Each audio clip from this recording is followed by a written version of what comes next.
Di tengah pandemi COVID-19, petugas medis menjadi salah satu pihak yang paling berjasa. Mereka bekerja tak kenal lelah dan waktu demi menyelamatkan pasien-pasien yang terus berdatangan.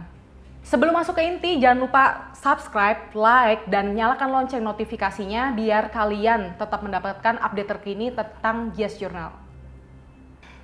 Pada episode GIAS Journal ketiga kali ini, saya mewawancarai Dr. Nina dari RSUP Persahabatan. Dia adalah salah satu garda terdepan yang menangani pasien-pasien COVID-19. Dia akan bercerita tentang perjuangan tenaga medis di sana dan juga mitos dan fakta seputar corona. Penasaran kan? Simak obrolan saya dengan dia. Selamat pagi Dr. Nina.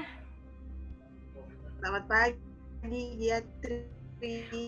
Udah lama ya kita nggak ketemu ya, udah lama banget, udah bertahun-tahun yang lalu ya terakhir kali kita ketemu ya.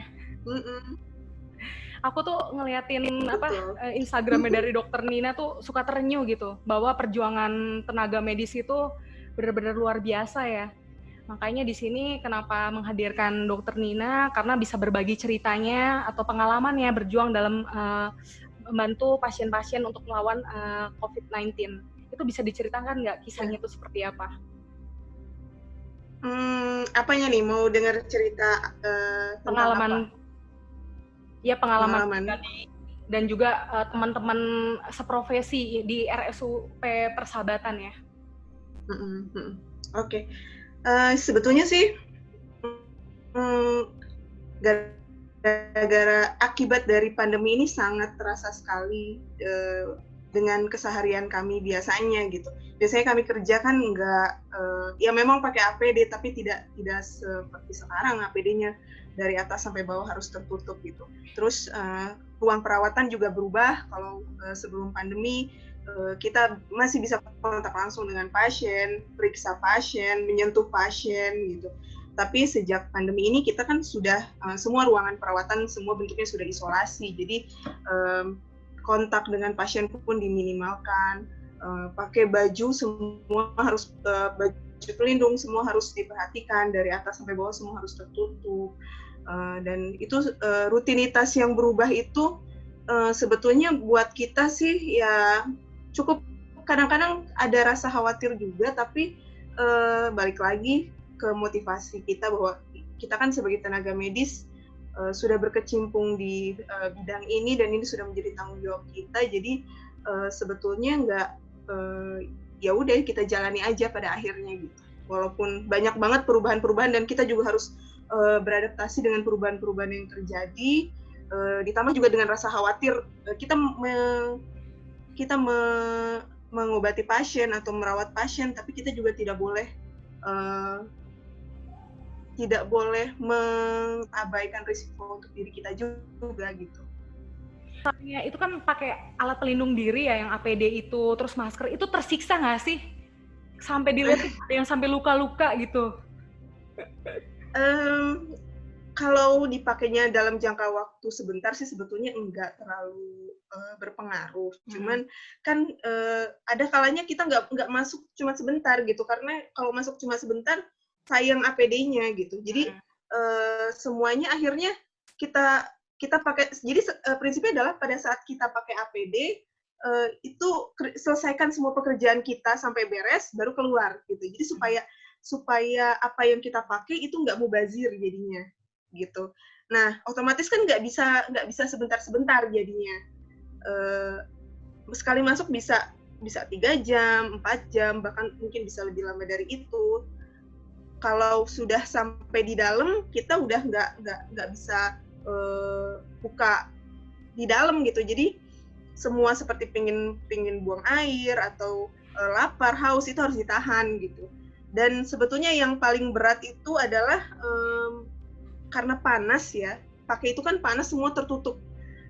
Walaupun ruangannya pakai AC, tetap karena semua badan kita tertutup nggak terlalu kerasa juga AC-nya gitu. Jadi yang paling berat adalah karena panas, dan panas itu bikin kita keringetan di dalam hazmat suit-nya. Jadi akhirnya cepet aus gitu. Oh, benar. Dan cepet lelah jadinya. Kalau Dokter Nina sendiri pernah menahan haus, lapar, sama menahan tadi untuk ke belakang itu pernah nggak? Berapa lama gitu?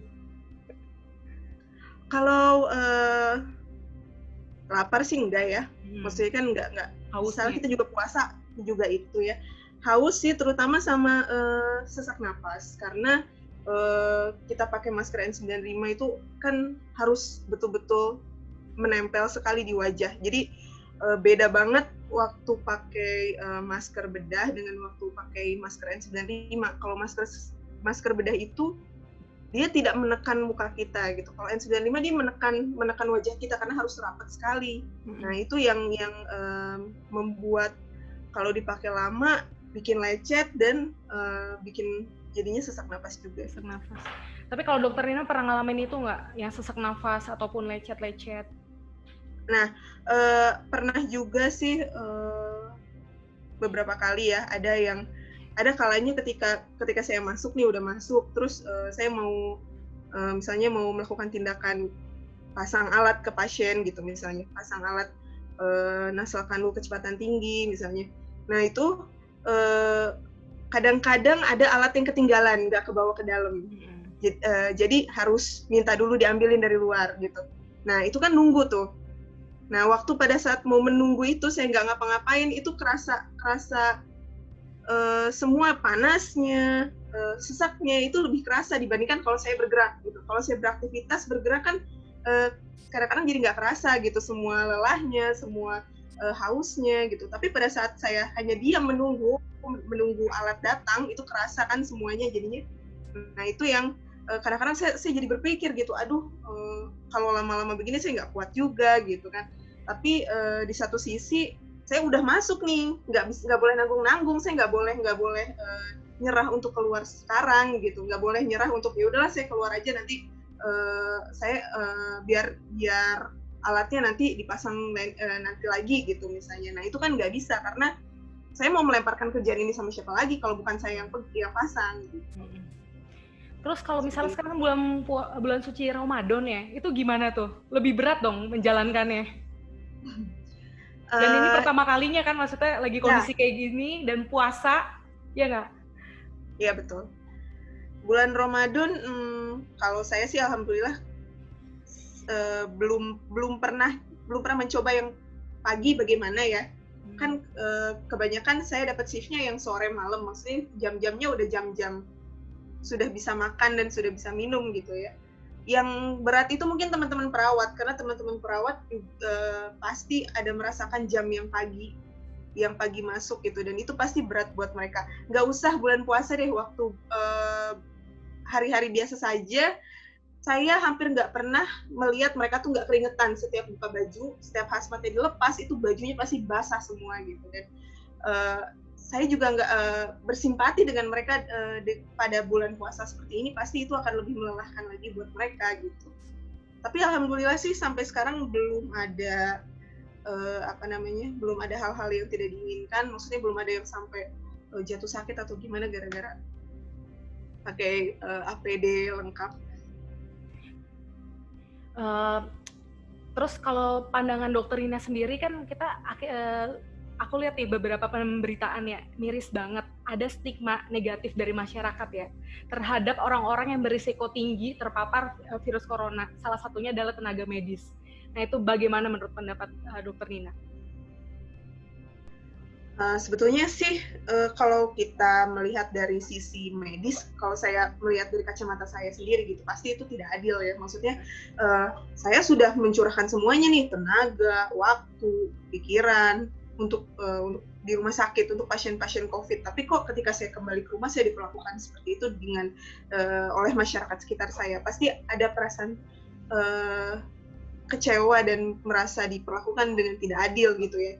Tapi saya juga berusaha berpikir dari kacamata masyarakat juga gitu. Bagaimana kalau saya ini adalah masyarakat umum yang saya punya tetangga tenaga medis yang bekerja di rumah sakit rujukan COVID, tentu juga saya akan khawatir gitu. Nih orang pulang bawa kuman nggak gitu kan? Pasti akan ada rasa takut seperti itu, dan sebetulnya itu wajar. Dan masalah seperti ini harusnya bisa dijembatani dengan saling terbuka dan harus bisa mengayomi. Jadi tenaga medisnya harus bisa menjelaskan kondisi mereka kepada masyarakat, dan seharusnya masyarakat juga bisa tepuk seliro dengan apa yang dirasakan dan dilakukan oleh tenaga medis. Seperti misalnya gini, kami kalau saya ya, saya berbicara mewakili diri saya tidak berbicara mewakili tenaga medis gitu ya. Ketika saya pulang dari rumah sakit, saya akan melakukan, saya nggak begitu aja pulang gitu. Jadi saya pasti akan ganti baju, saya akan mandi dulu di rumah sakit, saya akan membersihkan semua peralatan-peralatan yang saya bawa di rumah sakit. Jadi supaya saya kembali ke rumah itu saya memastikan seminimal mungkin bawa kuman dari rumah sakit gitu. Pun ketika saya sampai di rumah, semua kunci, handphone, barang-barang yang sering saya pegang itu pasti akan saya bersihkan lagi dengan disinfektan gitu. Ketika saya sampai di rumah, saya pasti akan langsung ganti baju dan hal pertama yang saya lakukan adalah mandi gitu. Itu selalu pasti saya lakukan setiap saya pulang. Jadi nggak begitu aja kita lalai dengan kebiasaan-kebiasaan untuk membersihkan diri dan meminimalkan pajanan kuman juga gitu. Jadi sebetulnya harus sama-sama mengerti. Pertama dari masyarakat juga harusnya mengerti bahwa kita tuh nggak sembarangan pulang ke rumah tuh, kita juga tidak mau menularkan keluarga. Jadi kita juga pasti akan menerapkan upaya-upaya untuk bisa pulang dengan keadaan yang sebersih mungkin gitu. Dan tenaga medis juga seharusnya bisa memahami bahwa masyarakat juga pasti khawatir dan pasti panik karena wabah ini, dan mungkin kita juga punya peran untuk mengedukasi masyarakat di situ, menjelaskan bahwa jangan khawatir, walaupun kami bekerja di tempat dengan risiko pajanan infeksi yang cukup tinggi, kami tidak mengabaikan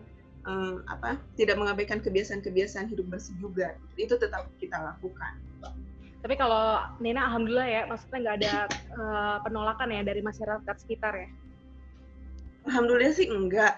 Sebetulnya kan tadinya saya tinggal bersama nenek di rumah nenek saya tinggal, tapi nenek saya sudah tua, usianya udah 80-an, jadi saya memutuskan sudahlah kayaknya lebih baik kalau saya ngekos aja. Pemikirannya juga supaya saya lebih dekat dengan rumah sakit, menghemat energi dari pulang pergi dari rumah sakit ke rumah gitu. Terus juga mengurangi risiko pajanan terhadap keluarga di rumah juga. Jadi saya kalau di kos kan sendiri, jadi saya nggak menularkan siapa-siapa gitu. Tapi alhamdulillahnya juga ibu kos saya, ibunya itu dokter, jadi bisa sama-sama dari lingkungan tenaga kesehatan juga. Jadi kita sama-sama mengerti apa yang sedang kita hadapi saat ini. Dan dari awal waktu wabah dimulai, saya juga sudah menjelaskan sama ibu kos saya bahwa saya akan berusaha sedisiplin mungkin tentang kebersihan gitu. Jadi orang kos nggak perlu khawatir bahwa oh ini saya menerima pekerja dari persahabatan jadi takut ikut ketularan atau bagaimana gitu. Saya sudah mendiskusikan hal itu dengan ibu kos saya sebelum pada saat awal wabah ini. Alhamdulillah kalau kayak gitu, takut aja ngebayanginnya ya, sedih banget gitu. Yeah. Udah kerja nggak kenal waktu, terus masih menerima diskriminasi, kan sedih banget.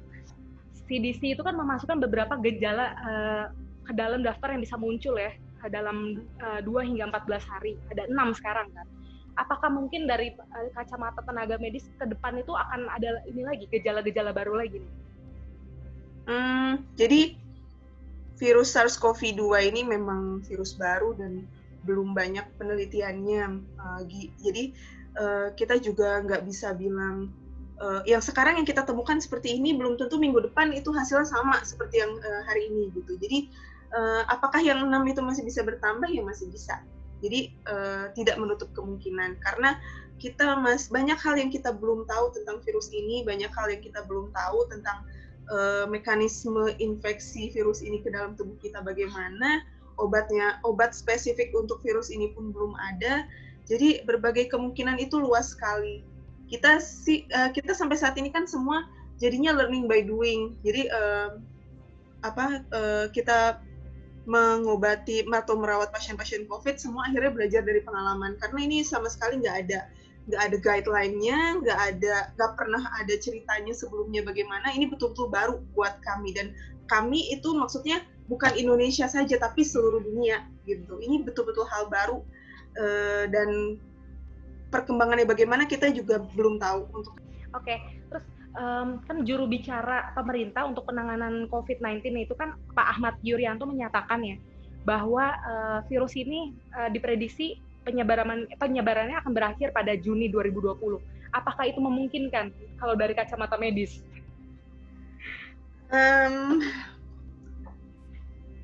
Sebetulnya mungkin aja, asal semua mau disiplin, kan sekarang pemerintah sudah mengeluarkan aturan PSBB, sudah mengeluarkan banyak kebijakan-kebijakan untuk menanggulangi wabah ini gitu. Jadi kalau menurut saya penyelesaian wabah ini bukan hanya di tangan kami tenaga medis, bukan hanya di tangan pemerintah, tapi ini kerja bersama termasuk dengan masyarakat juga. Apalagi masyarakat, terutama masyarakat, karena kunci dari penyelesaian wabah ini adalah kita harus gotong royong.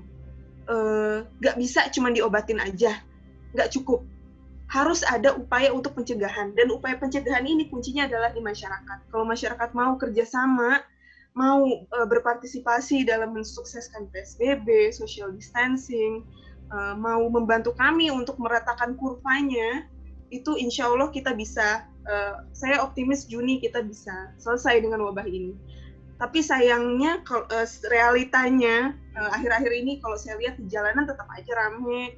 Kalau saya lihat di sosial media juga kayaknya nggak seperti bukan sedang wabah saja gitu, seperti biasa aja, orang-orang tetap naik motor ke jalanan, tetap banyak kerumunan gitu. Jadi kadang-kadang saya sedih juga gitu, sedih karena saya aja udah 2 bulan nggak pernah kemana-mana, hanya rumah sakit kosan, tapi orang-orang ini seakan lupa bahwa kita tuh sedang di tengah wabah gitu. Ya saya paham bahwa diam di rumah itu suatu privilege, nggak semua orang punya privilege untuk bisa tetap diam di rumah. Ada beberapa yang memang harus juga bekerja, harus keluar dan bekerja mencari nafkah dan lain sebagainya. Tapi kan untuk keperluan-keperluan seperti itu kayaknya nggak mesti seramai ini gitu. Kalau sekarang tuh saya lihat terlalu ramai gitu. Dan yang saya khawatirkan adalah orang berpikir bahwa ini udah Ramadan nih, ini udah Lebaran, jadi nggak apa-apa deh kita keluar gitu. Tidak bisa juga seperti itu, karena wabah ini tidak berhenti hanya karena ini bulan Ramadan gitu, dan wabah ini tidak berhenti hanya karena ini bentar lagi mau Lebaran gitu. Jadi tidak seperti itu. Itu sih yang kadang-kadang saya berpikir, andai masyarakat lebih aware tentang hal ini, andai masyarakat mau sedikit saja berkorban, bukan berkorban sih ya, maksudnya sedikit saja ikut berpartisipasi dalam PSBB ini, mungkin kita bisa menyelesaikan ini dengan lebih cepat. Ini bukan PR kita saja, bukan PR tenaga medis saja, tapi juga PR kita bersama, masyarakat juga, pemerintah juga. Ini nggak bisa hanya mengandalkan satu pihak saja untuk menyelesaikan ini. Terus ini menarik juga ya, kemarin kan Wali Kota Bogor Bima Arya kan bercerita ya, bahwa beliau itu kan selama ini kan dikenal rajin berolahraga, akhirnya kena COVID-19 juga. Terus banyak yang bilang katanya yang resiko tinggi itu adalah orang-orang tua, tapi pas di pemberitaan belakangan ternyata banyak juga korban yang dari usianya masih muda. Itu berarti yang paling berpengaruh tuh apa sih virus ini sangat berbahayanya? Jadi semuanya balik lagi kepada sistem imun kita. Jadi sistem imun itu seperti tentara dalam badan kita, dan COVID ini adalah musuhnya. Jadi ketika kita punya sistem imun yang baik, walaupun ada COVID masuk, virus SARS-CoV-2 masuk ke dalam tubuh kita, itu akan dengan mudah ditanggulangi itu kalau daya tahan tubuh kita baik. Nah, apa saja sih yang berpengaruh terhadap daya tahan tubuh? Salah satunya kebiasaan sehari-hari, misalnya berolahraga. Faktor usia menentukan, udah pasti, faktor usia pasti menentukan. Karena orang-orang yang usianya di atas 40 itu biasanya sudah banyak penyakit penyertanya. Penyakit penyerta itu seperti apa? Seperti misalnya diabetes mellitus, atau penyakit jantung, atau darah tinggi, dan lain sebagainya, atau kanker misalnya. Jadi penyakit penyerta ini tentu saja berpengaruh terhadap daya tahan tubuh. Jadi kalau ibaratnya kita bicara tentang modal nih, kita punya modal daya tahan tubuh yang kalau masih muda gitu, mungkin belum ada penyakit-penyakit menahun, kita punya modal daya tahan tubuh yang cukup besar. Jadi kalau terkena infeksi COVID, kemungkinan tubuh kita untuk bisa pulih lagi dari infeksinya lebih cepat.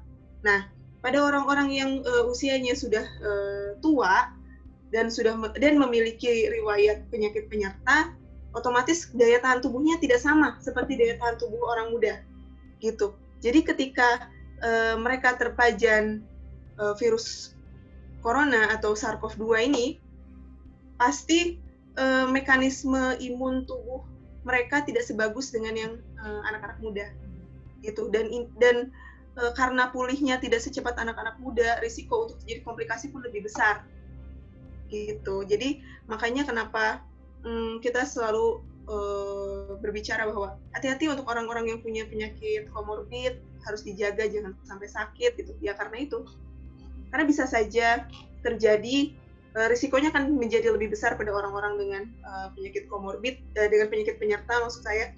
Tapi tidak menutup kemungkinan orang muda pun bisa kena. Nggak hanya orang muda, anak-anak pun bisa kena. Jadi itu semua nggak menjamin kalau saya muda, saya sehat, saya udah pasti nggak akan ketularan COVID, itu nggak.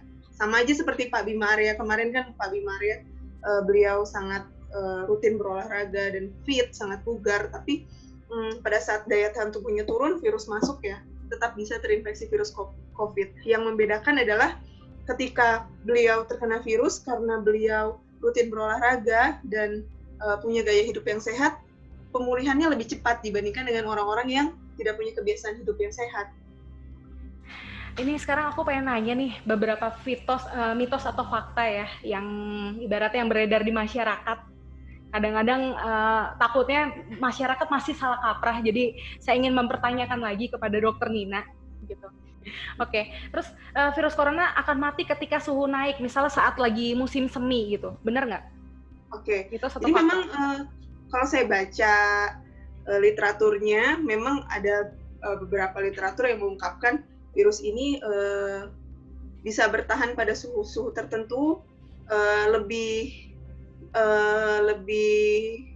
banyak pada suhu, mereka lebih lama bertahan pada suhu rendah, jadi suhu dingin, dan lebih lemah pada suhu panas gitu. Memang, tapi kita nggak bisa pukul rata juga, nggak bisa menganggap bahwa kalau suhunya dingin banyak virus coronanya, kalau suhunya panas seperti di Indonesia kita nggak kena virus corona, nggak bisa juga bilang seperti itu ya.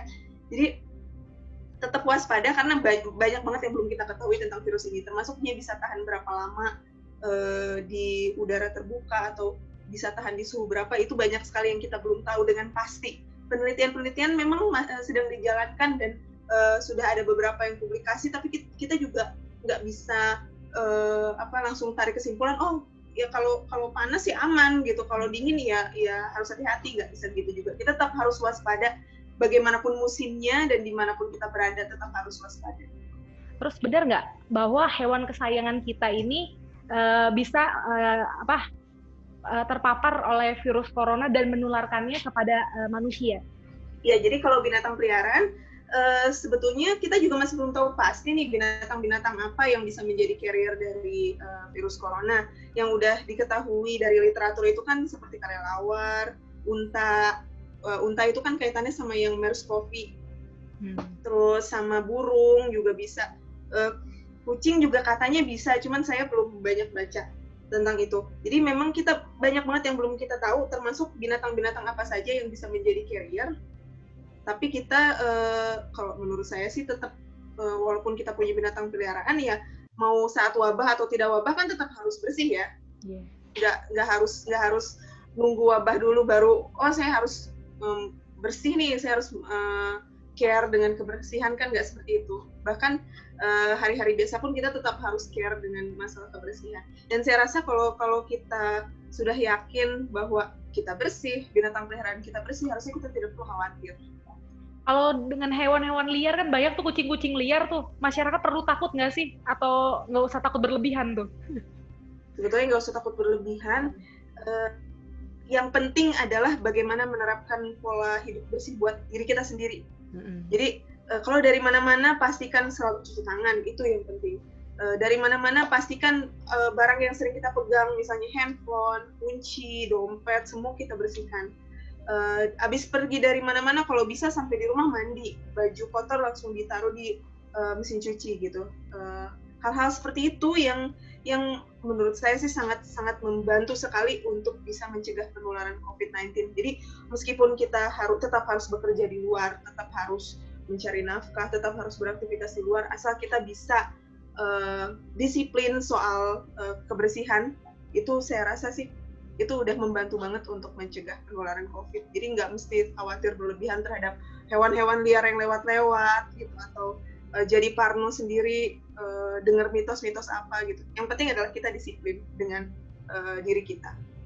Terus kalau misalnya kita berjemur ya di atas suhu 25 derajat Celcius, itu katanya bisa menekan penyebaran virus corona, itu mitos atau fakta tuh? Oke. Jadi yang saya baca dari literatur, sebetulnya fungsi dari berjemur itu bukan untuk membunuh virus coronanya, tapi untuk mendapatkan manfaat vitamin D-nya. Karena seperti yang kita tahu, vitamin D itu punya fungsi selain dia untuk membantu penyerapan kalsium, juga punya fungsi yang bagus banget untuk imunitas paru. Jadi dia bisa, ini kalau berbicara sedikit istilah kedokterannya, dia bisa mengaktifkan sel T. Sel T itu adalah sel limfosit atau sel darah putih yang ada di paru. Yang itu fungsinya adalah untuk berperang melawan virus-virus yang masuk atau bakteri-bakteri yang masuk. Nah itu jadi yang kita lakukan pada saat berjemur bukan berharap berjemur jadi virusnya mati nih gitu, kayak mensterilkan diri sendiri, itu bukan, tapi mendapatkan manfaat vitamin D-nya. Jadi kalau kita memiliki kandungan vitamin D yang cukup dalam tubuh kita dan itu sangat membantu untuk kesehatan paru, tentu kita juga akan lebih kuat dalam menghadapi infeksi COVID gitu. Ini mitos atau fakta? Kalau misalnya kita terinfeksi corona berarti adalah akhir dari hidup kita? Enggak. Enggak ya? Ini loh, perlu diketahui loh, sekarang ini angka yang sembuh dan angka yang meninggal itu jauh lebih banyak yang sembuh. Jadi nggak usah takut. Jadi secara di luar, di worldwide atau di Indonesia, angka kesembuhannya lebih tinggi dibandingkan angka kematian. Jadi ya kita harus optimis. Harus optimis ya. Terus, dan lagi pula kan kalau kita panik atau kita khawatir, itu sangat berpengaruh terhadap daya tahan tubuh kita. Kalau kita stres, itu berpengaruh sekali dengan daya tahan tubuh kita. Jadi makin kita kepikiran, makin kita panik dan stres, kita makin menekan daya tahan tubuh kita, makin gampang sakit. Justru kalau yang lebih easy going atau udah nggak usah stres gitu, nggak usah terlalu mikirkan dan mengkhawatirkan, happy aja, itu justru lebih bagus untuk daya tahan tubuh kita. Kalau boleh jujur ya, aku tuh beberapa waktu yang lalu itu pernah psikomatis ya, jadi psikosomatis. Ya, jadi pas periksa ke dokter tuh nggak kena corona, cuman ngerasakan sesak nafas, terus kayak ada radang, itu ya yang dimaksud tadi kali ya, psikolognya itu terganggu ya, kita udah negatif thinking aja. Iya betul. Apalagi misalnya teman kita ada yang sakit, terus kita merasa, saya habis deket-deket sama dia nih, terus besoknya langsung merasa sakit tenggorokan juga atau apa gitu. Sebetulnya ya itu bisa aja terjadi sih, maksudnya ya kalau sial bisa aja terjadi gitu, cuman usahakan mindset kita tetap positif, usahakan kita tetap berbaik sangka, tetap nggak usah cemas berlebihan, waspada harus, tapi cemas berlebihan tidak boleh.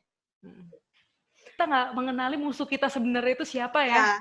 Serem banget, makanya itu tadi ya, pesan apa nih harus disampaikan, yang ingin disampaikan oleh Dokter Nina nih kepada masyarakat, terutama ya, apalagi yang masih bandel-bandel gitu, yang curi-curi mudik. Sedangkan itu tadi, virus ini tuh kita tidak tahu dia tuh kayak gimana, lawan kita itu apa gitu. Apa ya pesan yang ingin disampaikan? Pesan saya yang pertama, tetap jaga kebersihan dimanapun kita berada, cuci tangan. Yang paling simpel adalah cuci tangan. Paling bagus dengan air mengalir. Kalau kita nggak punya akses dengan air mengalir, bisa dengan alkohol atau hand sanitizer. Yang kedua, social distancing. Memang sebetulnya nggak akan jauh-jauh dari itu sih cara pencegahannya gitu. Social distancing, kalau kita memang terpaksa sekali harus keluar rumah, tetap gunakan pelindung seperti pakai masker, kemudian tetap jaga jarak dengan orang sekitar. Lalu kemudian soal mudik nih, kalau saya sih terus terang aja mendukung PSBB dan melarang dan imbauan pemerintah bahwa jangan mudik itu saya setuju. Kenapa? Karena saya nggak bisa, walaupun saya merasa saya tidak sakit gitu ya, saya kan nggak sakit gitu, pulang aja gitu kan. Tapi kita harus aware, harus ingat bahwa daya tahan tubuh kita dengan daya tahan tubuh orang di rumah itu tentu berbeda. Sedangkan kita tahu yang di rumah itu biasanya kan orang tua atau anak-anak yang ada di rumah yang biasanya kita kalau mudik kita akan bertemu dengan orang tua, akan bertemu dengan keponakan-keponakan atau bertemu dengan anak. Nah, mereka adalah kelompok-kelompok berisiko yang tentu saja daya tahan tubuhnya tidak bisa disamakan dengan daya tahan tubuh kita.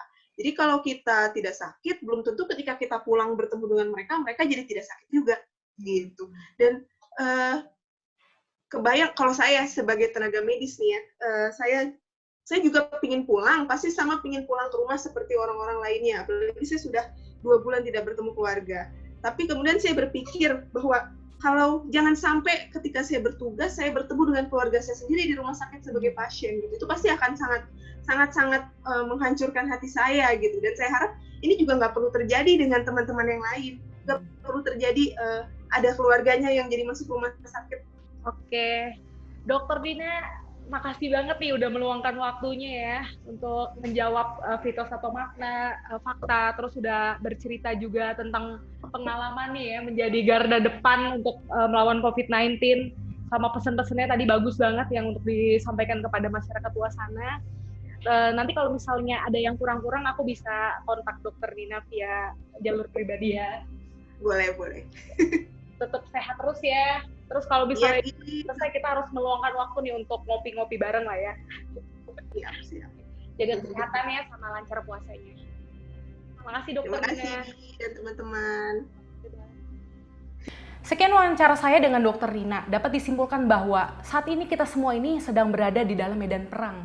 Tapi kita tidak mengenali musuh kita itu siapa. Nah, kalau sudah seperti ini, jangan sia-siakan perjuangan dari para tenaga medis. Kita harus berdisiplin diri, rajin cuci tangan, terapkan social distancing. Insya Allah dengan begitu musibah ini lekas berlalu. Tetap produktif, di rumah aja, stay healthy, bye-bye.